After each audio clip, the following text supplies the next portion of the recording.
I am Gishangi Gitonga, the JKUAT Secretary General, and Mr. President, for the entire time I was sitting on this seat, it was becoming hotter and hotter for the simple reason that by every minute I'm receiving phone calls, because before I came here, I engaged my people from JKUAT, and they told me if I did not tell you the truth, they would impeach me. So allow me to be as candid with you as possible. Perfect. Mr. President, my first question, and one of the biggest questions my people have been asking me, is why the rush? Why the rush in implementing a model that has a lot of technicalities? Why the rush? Because I am a financial engineer, and as you have said, the issue of the interest rates is determined by actuarial scientists. But the model in itself has a lot of issues up to this moment. So even if we had all these issues coupled together, you've given a lot of sad stories of people not making it to campus, of campuses such as the Scott Bible Institute being closed. But Mr. President, we have a lot of people being affected right now. While we were at Naivasha, Mr. President, once we left, we felt like rubber stamps. Naongea ukweli, comrades. For the simple reason that after that, a report was given in Naivasha. We had a summit in Naivasha around June. And the report that came out is that we had agreed to the model. And our comrades were really angry with us, Mr. President. So we felt at that point like we were being set up. Like what we are telling the people is just for formalities. And we have spoken in a lot of forums, Mr. President, but I believe you have already noticed that people are not clapping much to even the best of points, because there's a general tiresome. There's a general exhaustion among the people, because we are usually given a lot of promises. We will come to forums such as this, but we know that very little of it will be implemented.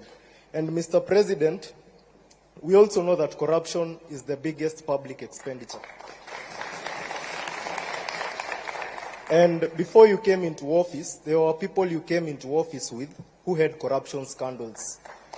But once they got into office, they became suddenly people of integrity.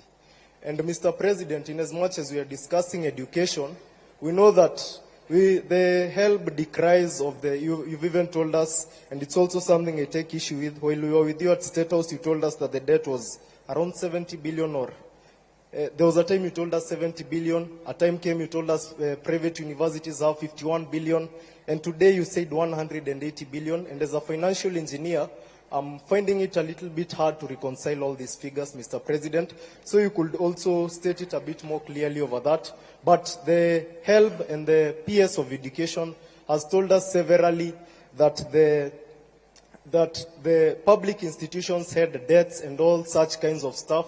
But we have seen exposés on Twitter, exposés by the Auditor General, telling us that a chair somewhere costs 3.3 million, Mr. President. I will not rush to criticize anything of the sort, but you know that corruption is a big expenditure in this country. What is your administration doing to ensure that corruption ends in public institutions? Mr. President, you are using 9 beaters to classify people. Once again, I'm a financial engineer, and I take keen interest in numbers. You use 9 factors to classify people. Now, explain this to me.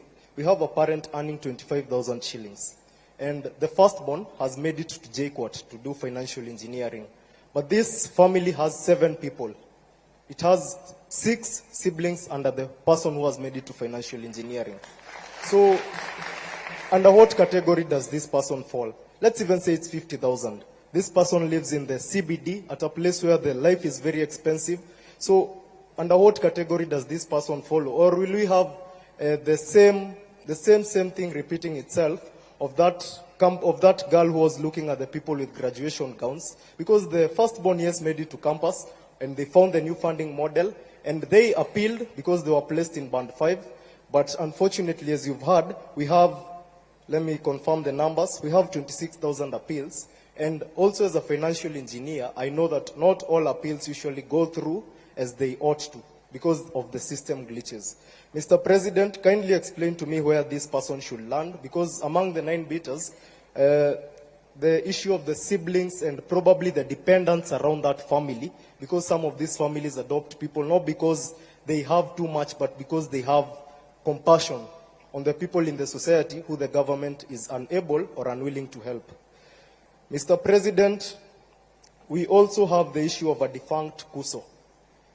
And Mr. President, I love what the gentleman who has spoken in Swahili, I must first commend him because of the perfect grammar, of the issue of I do not know if you know anyone who represents other campus students.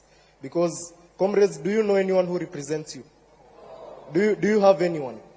So, Mr. President, I would like to urge you to probably constitute something that will even be recognized by the government, because as students we have been crying, as student leaders we have been crying for a very long time of people who are there to just by themselves curse, Mr. President, people who are there not to represent our will, but their own, people who are there for their own stomachs. And these are the people who we are striking against. Mr. President, people in this room are angry because of two people. One, it is you. I've told you I'll be impeached if I do not tell you the truth. My constituents told me that they feel, and I will put this as respectfully as possible, that you advise your advisors because of the issues. For example, let's say the issue of the new funding model. Mr. President, the only person who has explained the new funding model in the best way is you. So my constituents were asking me, as in, shouldn't the people in charge of that ministry be able to put it better than the president himself? The other person that the comrades are very angry with is in this room, seated somewhere in front, Mr. President, somebody who has been claiming to represent our interests. But, comrades, does that person represent your interests? Does that person represent your interests? So, Mr. President, if anyone comes to you claiming, Mr. President,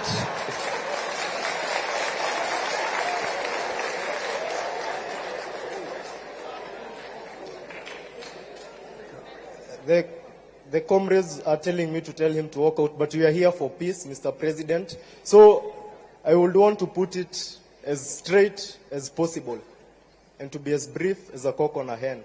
Mr. President, as things stand, we do not have a representative. Ukweli ama uongo?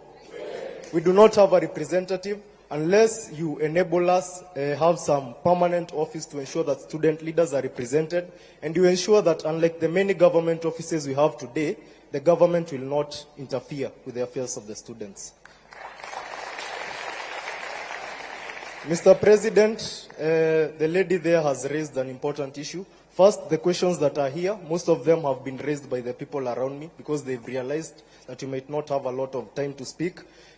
Somebody named Karongo Adangwa, the senator of Kiambu County, and by the way, God willing, I will replace him, raised the point of all these monies being brought to one pool. The MC has a bursary, the woman rep has a bursary. Probably, if it was not for a very little chance, the chief might be having a bursary.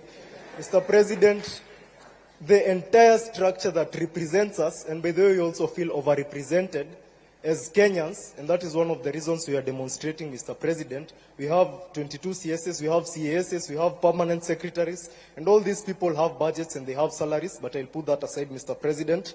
So these people have bursaries. And then to get a bursary, you must know somebody in the country that we live in.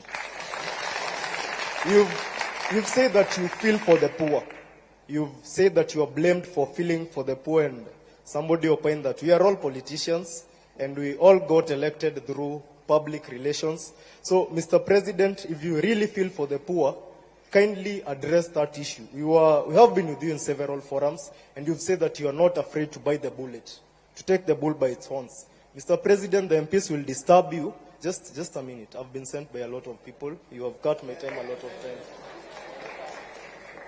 So, Mr. President, these MPs will bring a lot of issues. Somebody said that once you remove the CDF, people will not be vying for these positions because they go there for their stomachs. Ukweli ama uongo? Mr. President, kindly consider that, because that will be a legacy. And actually, if you are able to do that, Mr. President, in 2027, I will personally have no issue electing you. So, Mr. President, address that issue.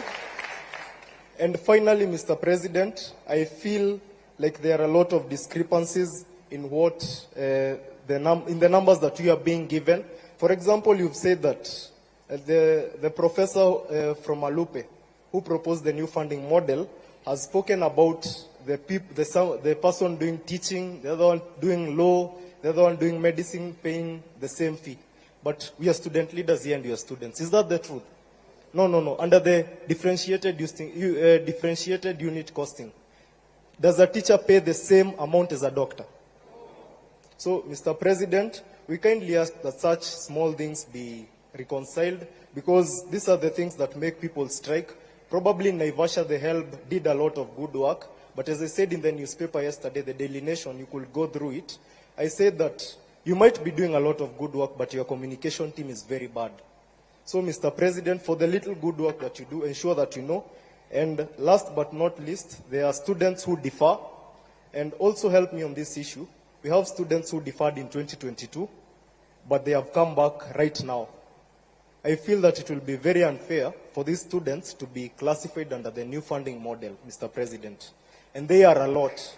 And they have sent me with their cries, Mr. President. So I stand here as a representative of my people. Kindly address those concerns. Thank you. Thank you. We have taken already two from this side. Let's take, I think the final two from there, and then from here.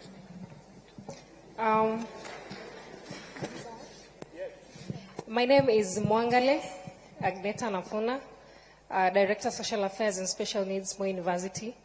Allow me to recognize the presence of my Vice Chancellor, Professor Sanga Koske.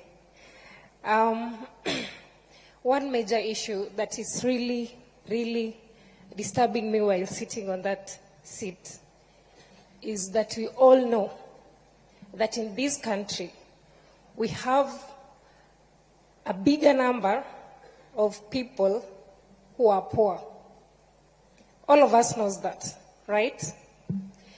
I am very much devastated to hear that only 12% of the whole population of the students in this country are placed in Band 1. If we really, Your Excellency, can do something about this, we can appreciate, because there is no point of giving 12% of the whole population to Band 1 and expect that the other people will just have to appeal. Why would I say this? It's because when giving 12%, you knew very well, or the team knew very well, that you have a lot of poor people in this country. So at least they will have at least given a bigger percentage to these people, and at least consider also those people who are earning maybe middle or who have bigger salaries. I believe